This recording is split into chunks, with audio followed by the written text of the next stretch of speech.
Hola, mi nombre es Natalia Cárdenas y junto con mi compañera Camila Jaime vamos a hablar del psicoanálisis basándonos en que este es un paradigma emergente.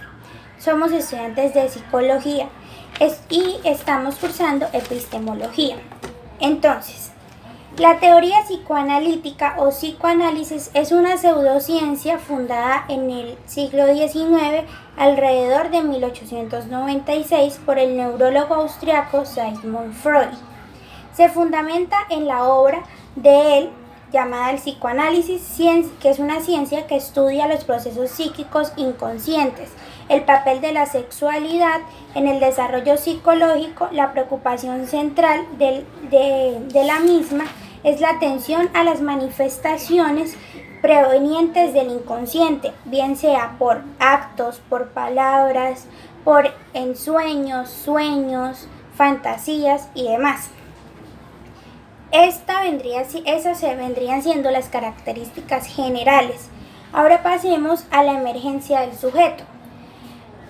Sigmund Freud fue duramente criticado en su época porque tocó temas que en su momento eran tabúes o eran muy polémicos y muy debatidos, como es el caso de la sexualidad, la religión y la mente humana. Las basó en teorías como por ejemplo las teorías psicosexuales, el complejo de Edipo, el complejo de Electra y las teorías de personalidad. Al hablar de complejo de Edipo y complejo de Electra me refiero a cuando el complejo de Edipo es cuando el niño quiere seducir a la madre y ve al padre como un obstáculo y esto genera conflicto. Y el de Electra es lo mismo, pero al contrario, ya no es el niño con la madre, sino la niña con el padre. Bueno, eso entre otras teorías que fueron criticadas debido a que en el siglo XIX, pues la persona que se atreviera a hablar de esos temas iba a ser criticado. Y esto no pasó, esto no dejó de suceder con Freud.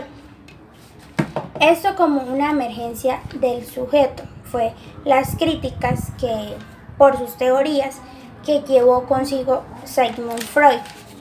Al hablar del lenguaje, tenemos que tener en cuenta que la teoría psicoanalítica es un análisis clínico que analiza el inconsciente de las personas para entender por qué tienen ciertos comportamientos, para entender los sentimientos de las personas y las formas de pensar.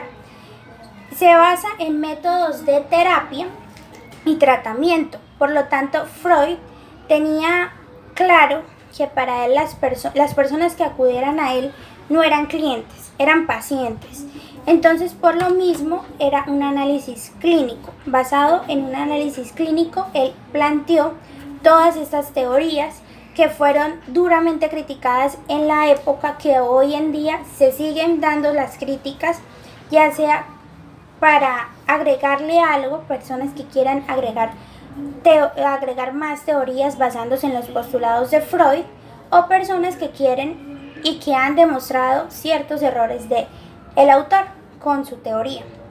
Bueno, ahora Camila va a explicar los demás puntos de investigación. Teoría general de los sistemas. Sigmund Freud crea esta teoría clasificando en tres a los llamados locos de la época.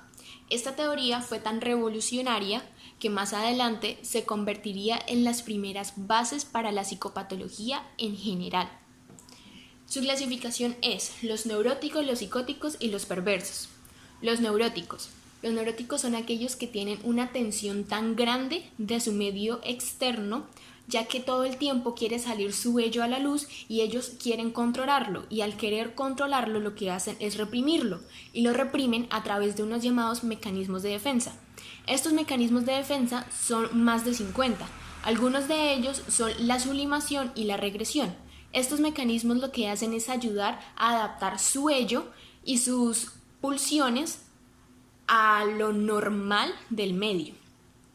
Los psicóticos son aquellos que todo su inconsciente ha tomado completamente su inconsciente y ellos viven ajenos completamente a nuestra realidad y viven en una propia realidad que no están basadas en ninguna ley natural, una realidad creada por sí mismos y puede pasar lo que sea.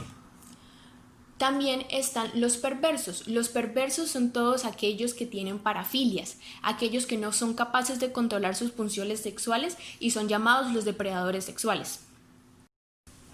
Noción de complejidad. Esta teoría fue tan criticada por la época en la que Freud la desarrolló.